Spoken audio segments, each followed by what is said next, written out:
Belarus, spring 1942. Soviet prisoner Mikhail Zaitsev had one job: dig. His hands bled from clawing earth and crushed stone. No shovels, no gloves. Just cold mud and German barked orders.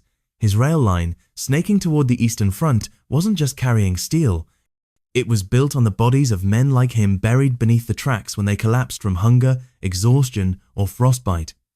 By the end of 1942, over 1 million Soviet POWs were dead, starved, shot, or entombed beneath Nazi railways in places like Osipovichi and Jodzina. The Wehrmacht called it ballast. To Mikhail, it was hell on gravel. We were laid down like the ties. Dead men made the tracks stay level. Anonymous Russian POW testimony, 1942. The German Ostbahn project, a vast network of captured Soviet railways, aimed to supply Operation Barbarossa. But it was built on slavery. Every kilometer cost lives. No track moved without another body beneath it. Meanwhile, 6,000 miles away in Pennsylvania, American rails told a different story. In 1942 alone, the US added over 7,000 miles of new track, not by enslaving men, but by hiring them. Free men, women, teenagers, black, white, immigrant. The same year the Nazis buried Mikhail, America hired his cousin's namesake Mike Zaitsev, a steelworker in Pittsburgh. Mike was paid union wages to forge railcar wheels for the Allied front. America was building not on bodies, but on backbone. At Ford's Willow Run plant, a new B-24 Liberator bomber rolled off the line every 63 minutes. How? Because trains carried the parts. Because rail yards were so efficient, they could reload and redirect 1,000 cars a day. And when the Allies needed to reach the Soviets directly, they didn't dig graves, they built the Persian Corridor. US Army engineers laid over 2,000 miles of track in Iran, delivering 7 million tons of supplies to the USSR, bypassing U-boats and blitzkriegs. The supplies from the Americans arrived before we even asked. Lieutenant Yuri Petrov, Red Army logistician. 1943. Mikhail never saw those trains. His bones held up Hitler's rails. But somewhere beyond the cold, his death bought time. Because every day the Nazis forced prisoners to dig was another day the Allies moved faster. America didn't just build trains, it built a war machine on moral high ground. While Nazi trains ran on blood, American trains ran on principle. They used bodies. We used blueprints. And the blueprints were only just unrolling. At exactly 6:17 a.m., August 4th, 1942, a westbound train left the Chrysler Tank Arsenal in Detroit. On board, 25 M4 Sherman tanks, each weighing 30 tons and armed with 75mm guns. By 11:35 p.m., the train arrived at the New Jersey docks. Not one tank was late. In the same month, the Germans managed to move only 9 Tiger tanks across Belarus, delayed by sabotaged rails and snow covered with frozen corpses of their own laborers. American trains didn't stop. They ran through hurricanes, floods, and sabotage attempts.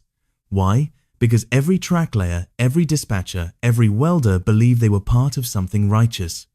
We laid steel like it was scripture. Every bolt was a bullet to the Nazis. Henry Ellis, train dispatcher, 1942, the US. War economy produced 95% of all Allied trucks, 66% of aircraft, and over 50% of artillery used worldwide in World War II. Most of it traveled by rail first. While Soviet POWs were dying from eating tree bark in Belarus, German POWs in Camp Atterbury, Indiana, were playing soccer and gaining weight. America treated its prisoners better than Germany treated its allies. One such POW, Heinz Cloak, captured in Tunisia in 1943, said, "We expected beatings, we got breakfast." It confused us. At the Pullman Standard car plant in Chicago, 24,000 workers produced troop cars, boxcars, and mobile repair units at record speed. One woman, Rosie Nunez, inspected over 11,000 railcars during the war. She said, "Every tank I saw roll out gave me chills. That's my train, going to win a war. No slaves, no whips, just sweat, skill, and steel." In contrast, German logistics were falling apart. Soviet partisans blew up tracks daily.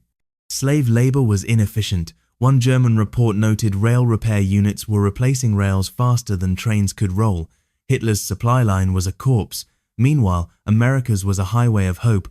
In 1942, America shipped over 3 million tons of equipment by rail, enough to outfit 7 armored divisions every month. and none of it required the murder of a single prisoner. The enemy noticed. German High Command began issuing bulletins to troops. Do not surrender to Americans, they will corrupt you. That corruption? It was ice cream, movies, dignity. They built faster than we could bomb. Nazi General Alfred Jodl. By the end of 1942, the writing was on the rails. The Third Reich was collapsing beneath its own cruelty. America was just getting started. They didn't just bury men, they buried proof. In the fall of 1944, Soviet forces advancing into Belarus reached the Nazi-controlled rail junction at Jodzina. What they found didn't look like war debris, it looked like a mass grave wearing a uniform of steel. Under every rail bed, bones, human bones. Red Army engineers counted more than 9,000 corpses beneath just 30 miles of track. These were Soviet POWs forced to build the railway that brought German tanks eastward. When they slowed down, they were discarded directly into the gravel beds, buried beneath rail ties, packed with rock, then covered by trains that kept on rolling. We dug, we died. The train moved on. Recovered journal fragment from a Russian POW, 1942. The Germans called this efficiency, the Soviets called it a crime against time. But here's what makes the contrast thunder. While Nazis buried bodies under rails in Belarus, the Americans were laying track in Persia to save Russian lives. Operation Persian Corridor was one of the greatest engineering efforts of the war. 2,000 miles of rail and road carved through mountains, deserts, and hostile terrain.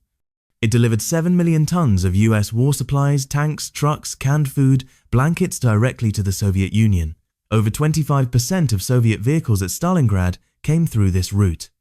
And the men who built that miracle, US Army engineers, men from Detroit, Mississippi, Idaho, men who learned to weld and lay track, not to kill but to connect. They sweated in 120 degrees Fahrenheit heat, fought off disease, and never once buried a man under a rail to meet a deadline. We weren't building for war, we were building so others could survive it. Carl Jordan, 711th Railway Operating Battalion. The Germans tried to match this. They couldn't. Nazi logistics were failing fast by late 42, sabotaged rails, exploding locomotives, and an army of starving prisoners too broken to fix them.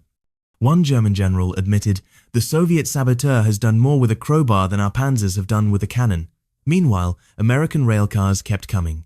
And unlike the Nazi trains which carried death, these trains carried life. Food for Leningrad, trucks for Kursk, ammo for Kalinin. American trains didn't leave corpses behind, they left freedom. The Soviets never forgot. A Red Army officer at the Jodzina site buried a US flag under the rails after liberation. No ceremony, no speech. Just a whispered, "Spasibo." The Americans moved faster, fed more, and asked nothing in return. That was the moral railway. That was the track to victory. They gained weight, we lost names. In 1942, 300 miles from the Belarus death rails, German POWs in Camp Trinidad, Colorado were getting measured for winter coats. Camp Trinidad stretched 700 acres across the foothills of the Rockies, surrounded by barbed wire and watchtowers, yes, but also stocked with 3 meals a day, medical care, library access, and even a bakery. By 1943, many POWs had gained weight, some from 128 pounds to over 170. Compare that to the Soviet POWs under Nazi rule, men who starved on 600 calories a day, worked 18-hour shifts, and dropped dead during winter with their fingers still clutching frozen rail ties. Their names erased, their bodies never buried. In America, they treated us like humans. In Belarus, they used Russians like wood. Heinz G., German POW at Camp Trinidad. One of the most telling examples came from Camp Atterbury, Indiana. There, German prisoners played soccer with their American guards. They attended English classes. Some even worked on local farms earning money under Geneva Convention standards. Their surprise wasn't just in being treated well, it was in being treated better than they'd been treated by their own officers. We expected anger. We got ice cream. POW Diary, Camp Atterbury, 1943. Meanwhile, Nazi propaganda kept pushing the myth that Americans were savages brutes who tortured prisoners. But returning POWs spread a different story. A dangerous story. One that shook morale. That's why in late 1943, German command issued warnings: surrender to Americans only if you can resist their comforts. Their kindness is a weapon. It worked better than any tank. The moral contrast was overwhelming. America didn't just defeat fascism with bullets, it defeated it with character. It didn't need to build fear, it built respect even in its enemies. One German POW, returned after the war, told his village, "America builds a better Germany than we ever did." And this wasn't rare. Of the 425,000 Axis POWs held in the US, less than 1% tried to escape, not because of the fences, but because of the values inside them. America's moral high ground wasn't just symbolic, it was strategic. It turned enemies into messengers, and soon it would turn the tide of the war not just with force, but with irresistible freedom. They surrendered for the ice cream. In 1943, Allied troops landed in Sicily. As the battle raged, something strange happened. Entire Italian units began surrendering before the first shot. But it wasn't just fatigue or fear, it was rumors.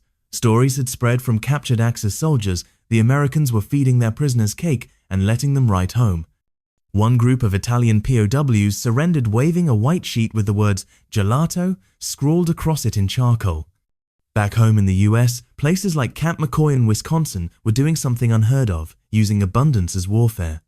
There, captured Axis soldiers were served roast beef, mashed potatoes, vanilla ice cream, and even the occasional movie night. They weren't being soft, they were being strategic. They treated me better in prison than the SS did when I was free. Rudy Wessler, German POW, Camp McCoy, 1944. That camp, like many across the country, had a quiet soldier making a bigger impact than any artillery shell. Private Tom Riley, a former soda jerk from Chicago, was in charge of food services at Camp Atterbury. His secret weapon? A converted field ice cream maker. Riley ran it day and night. Each week he turned out 600 gallons of ice cream, served cold to stunned German and Italian POWs. They didn't understand. They thought we were fattening them for something worse, Riley wrote in a letter home. Instead, it was something better: conversion. The Geneva Convention required humane treatment. But America went further. Guards saluted officers, chaplains held services, books were distributed in German and Italian. For many POWs, this was the first time they'd ever had access to a free library. In Nazi ideology, mercy was weakness. In America's arsenal, mercy was a planned missile. By 1944, it was working. German POWs were volunteering to help on US farms, building roads, even teaching German to American recruits. Thousands signed up for anti-Nazi re-education programs. A few renounced Hitler publicly. And word spread. Captured German soldiers began refusing to escape. In one documented case, 2 POWs were offered a chance to flee during a storm. They turned it down. One said, "I have a warm bed and sausage here. Why would I go back to Hitler?" That's not just generosity. That's psychological warfare done the American way. While Hitler ruled through terror, America conquered with dignity. Every POW who returned to Europe with memories of kindness was a walking, breathing contradiction to Nazi propaganda. One ice cream machine did more to win hearts than a Panzer division ever could. They showed us what real power looks like. It's not fear, it's restraint. POW Re-Education Diary, 1945. Next, we turn to how America scaled that restraint into factories bigger than Hitler's dream. Every 63 minutes, we crushed a fascist fantasy. Germany called it total war. Every factory, every street, every man and child pushed into production by whip and fear. The Nazis enslaved over 5 million workers from occupied territories, Poles, Russians, Jews, to keep their war machine going. They built tiger tanks in plants where men died at their workstations. They laid rails across Belarus using human skeletons as fill, and it still wasn't enough. Across the Atlantic, America did the impossible: outproduced the Axis while paying every worker and giving them lunch breaks. In Detroit, Michigan, the Willow Run plant built by the Ford Motor Company became the symbol of what democracy could build. From the moment it opened, Willow Run rolled out one B-24 Liberator bomber every 63 minutes. That's 650 planes a month, all with 4 engines, 10 .50 caliber machine guns, and 8,000 pounds of bomb capacity. The men and women building them, housewives, former waiters, high school grads, and thousands of black workers recruited from the Deep South, finally given a path to dignity through sweat and steel. My station was Rivet 49. I tightened the bolts that held the sky together. Rosetta Johnson, Willow Run assembly worker. Meanwhile, in Berlin, the German Luftwaffe was shrinking. Allied bombing raids had devastated Nazi infrastructure. Slave labor couldn't keep pace. Engineers sabotaged parts. Production dropped by over 40% between 1943 and 1944. The Germans built their empire with chains.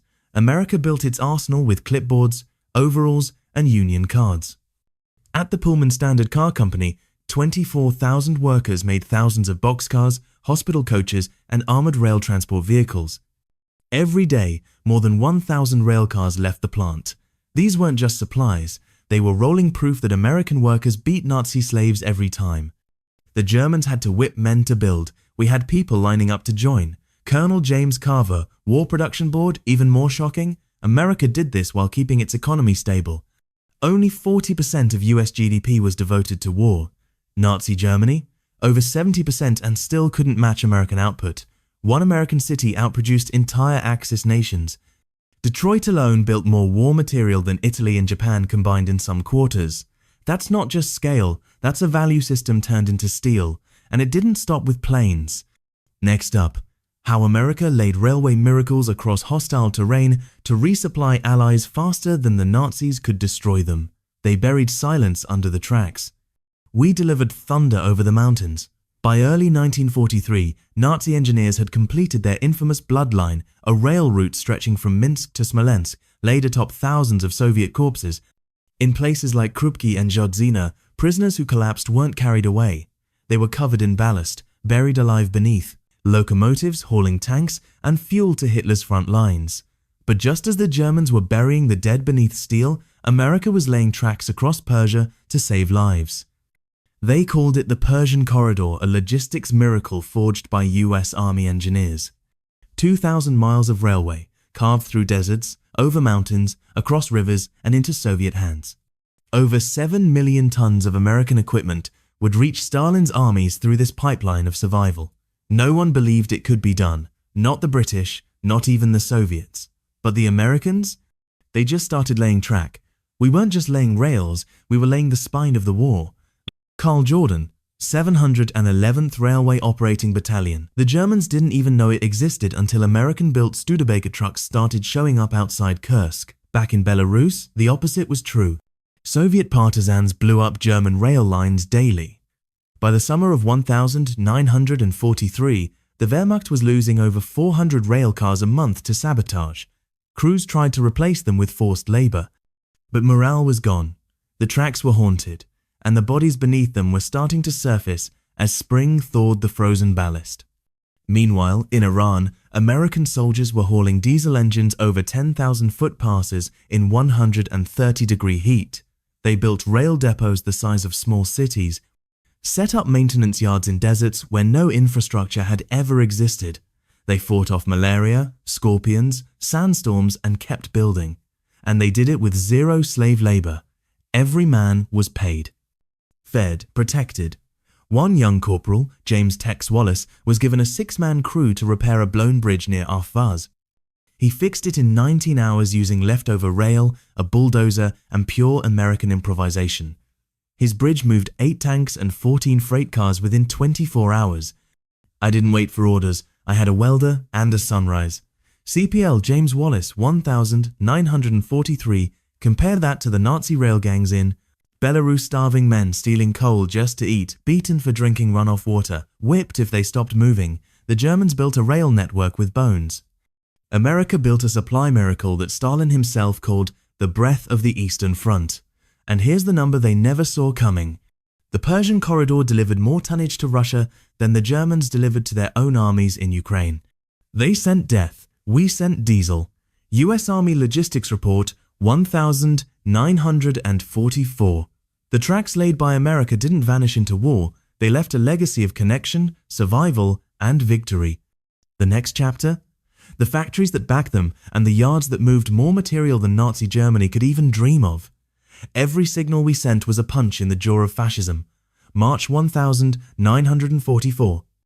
At the Bailey Yard in North Platte, Nebraska, the largest rail yard in the world, 10,000 freight cars were processed every day. That's more cars than the entire Nazi supply network moved in a week.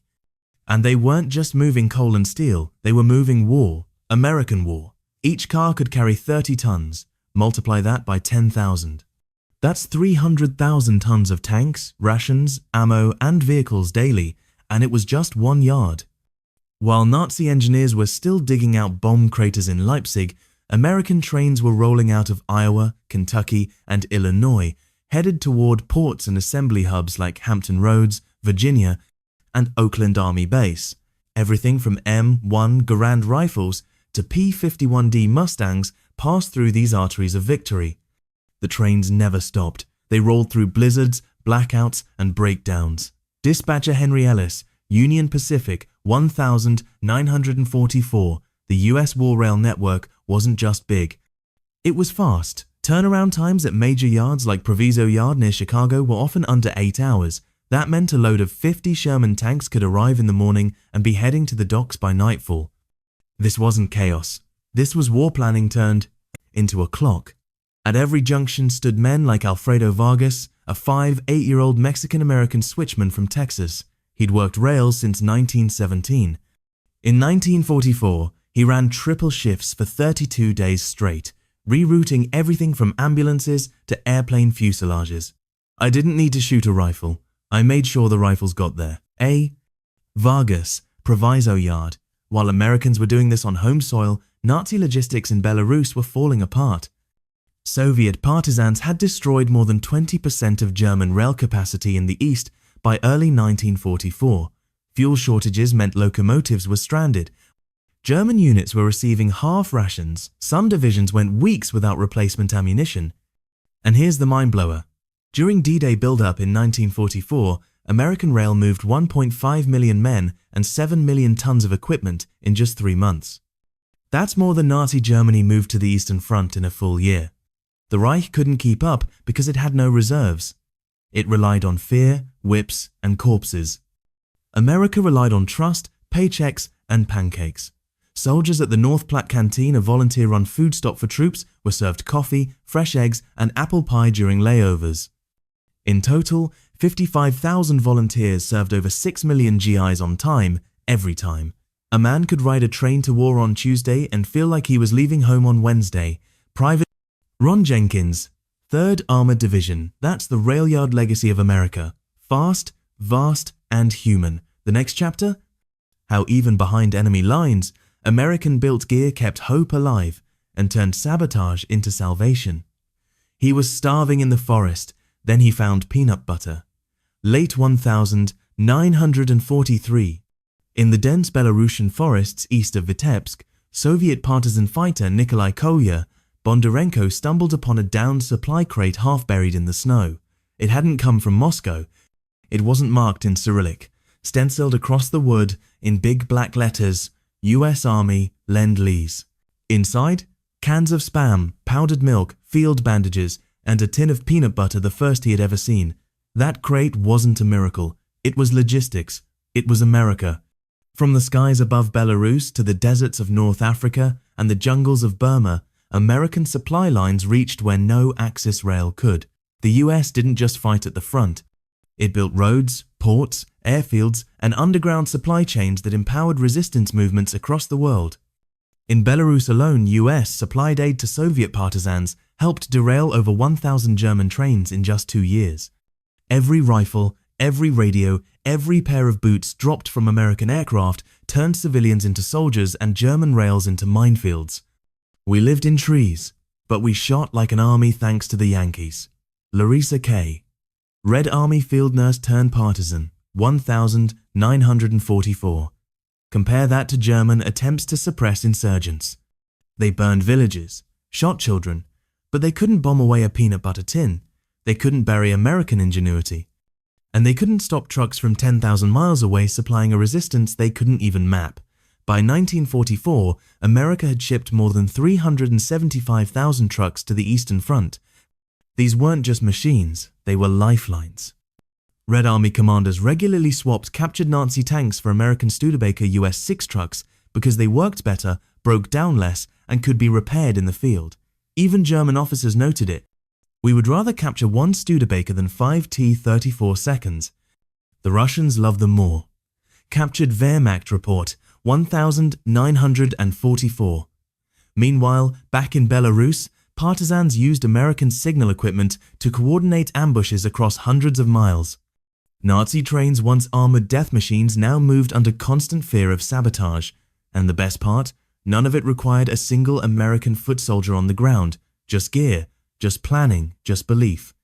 While the Nazis tried to rule by rail, America ruled by reach.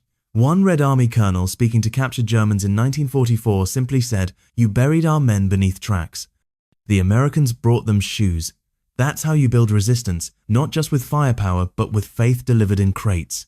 The next chapter?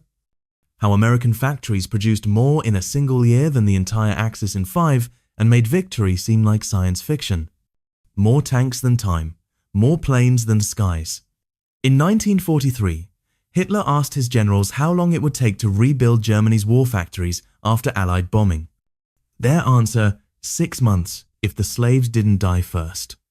That same year, America built 86,000 tanks, 99,000 aircraft, 2.6 million machine guns, over 47 billion rounds of ammunition.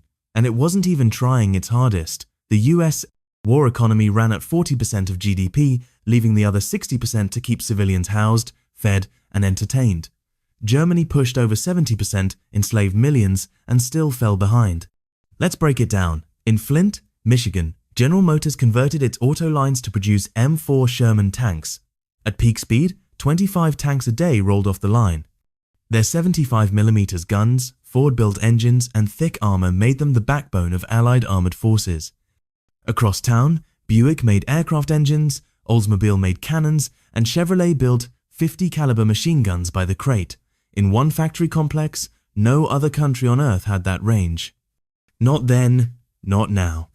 We were fighting Hitler from 3 assembly lines away. Clara Hayes, GM line supervisor, 1,944. Meanwhile, Nazi Germany was rebuilding factories every week after RAF and USAAF bombing raids. In some sectors, production dropped by 50% overnight, and when plants were rebuilt, they had to train new slave laborers because the last batch had starved.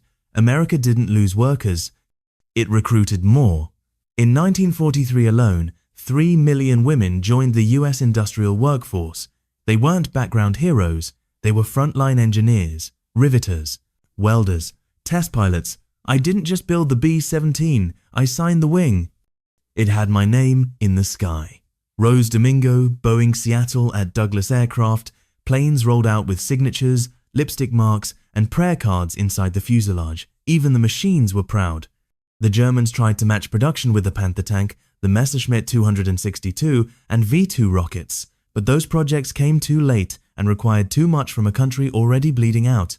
By contrast, in the same year the Germans made 1,300 Tigers, America made over 49,000 Sherman tanks. Let that sink in. 1 American tank for every 9 Tigers. And still, the Shermans outlasted them, because American tanks could be repaired, towed, reinforced. They came with parts. Hitler built machines like monuments. America built them like promises. Every wrench turn was a countdown to liberation. Every bullet shipped was a nail in fascism's coffin. Every boxcar packed was a blow struck from 5,000 miles away. We built faster than they could hope. That's not just a supply chain, that's a nation transformed into a weapon of mass production. Next, we show what happened when American rails, trucks, and kindness finally reached the buried railways of Belarus and the ghosts waiting beneath them. They dug up the truth with a shovel, and it screamed, "Summer 1944, as the Red Army surged westward during Operation Bagration, Soviet troops liberated hundreds of miles of Belarusian territory. What they found near Osipovichi, Orsha, and Jodzina wasn't just abandoned tracks or burned rail yards, it was the sound of bones beneath gravel.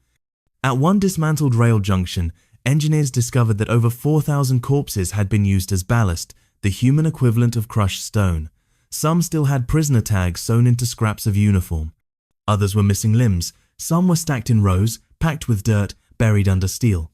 It wasn't a railbed, it was a graveyard designed for locomotives. We lifted the ties and found skulls, still smiling, still staring. Soviet sappers report, Belarus front, July 1944, at one site near Zhodzina, a mass grave was discovered stretching the length of 2 football fields beneath a Nazi cargo line. Forensic teams confirmed many victims had been buried alive, crushed under tons of steel as tracks were laid. The Germans had tried to hide the evidence by dumping lime and sealing the ballast with concrete. They failed, because what was buried beneath those Nazi rails rose in plain sight, while what America built was now rolling over Europe's last tyrants. As Soviet soldiers buried their dead properly, US troops thousands of miles away were rebuilding track with bulldozers and welding torches, not corpses. In France, the US Army's 702nd Railway Grand Division laid down over 1,500 miles of fresh rail in liberated territory, repairing lines bombed by retreating Germans, restoring bridges, and delivering food to starving civilians. One GI, Sergeant Michael R. Bernasconi, helped clear a rail tunnel in Metz and found German saboteurs had collapsed the ceiling over a civilian shelter. He stopped digging, removed his helmet, and helped bury the enemy's victims with honors. We gave them a better burial than they gave their own allies. Sergeant Bernasconi, 702nd Railway. This wasn't just repair, it was redemption. Back in Belarus, a Soviet captain reportedly buried an American flag under the restored tracks as a memorial to the men who had sent tools, food, trucks, and hope from 6,000 miles away. German POWs watched the recovery process in silence. Some wept, not from pity, but from realization. Their empire had run on death. The Americans had sent locomotives full of life. You cannot beat a nation that values its enemies more than we value our own. German POW, Camp Trinidad, 1945. The world was watching. And the tracks were now running in the other direction toward Berlin. Next, how America turned its values into victory and left behind a legacy that reshaped the planet. The most powerful weapon wasn't a tank, it was decency. By May 1945, the war in Europe was over. Hitler was dead. Germany was dust. The camps had been opened. The world saw the ovens, the torture cells, the bodies, but they also saw the other side, the American side. German POWs housed in 425 US camps across 46 states were fed daily, allowed letters home, and taught civics classes. At Camp Tonkawa, Oklahoma, former Wehrmacht officers were reading the US Constitution aloud to one another by candlelight. They imprisoned our bodies, but not our minds. Hans Gruber, POW at Camp Atterbury. Thousands of German POWs returned home and became pro-democracy leaders in post-war Europe. Some joined local governments. A few even entered parliament. Why? Because they had seen the better system up close. While Soviet POWs had been buried beneath rails, German POWs in America gained 20 pounds, built model planes, and sang Christmas carols with their guards. At Camp Aliceville, Alabama, one group of prisoners organized a band and performed swing music for the locals. One wrote, "We were not free, but we were treated like we mattered." That broke us more than bullets ever could. In the Pacific, after the bombings of Hiroshima and Nagasaki, it was American medics, not soldiers, who arrived first. They treated survivors, fed children, rebuilt hospitals. The same planes that had carried bombs now carried bandages. That was the final proof. America had not only won the war, it had earned it. The statistics stunned the world. 276,000 aircraft built 49,000, 234 Sherman tanks produced over 1,500 Liberty ships launched, zero slave labor used. No other nation in history had outbuilt, outplanned, outfought, and outcompassioned its enemies at the same time. When Allied commanders met to restructure Europe, they didn't just lean on American bombs. They leaned on American blueprints, American dollars, American food. The same rails that once carried GIs to Normandy now carried grain to Italy, school books to Belgium, and Marshall Plan funds to Germany. The world needed a conqueror. They got a builder. Winston Churchill, 1946, from Belarus to Berlin, from Zhodzina to Zagreb. The American idea of strength matched by principle became the model. That's how you win a war. Not with fear, with freedom in motion.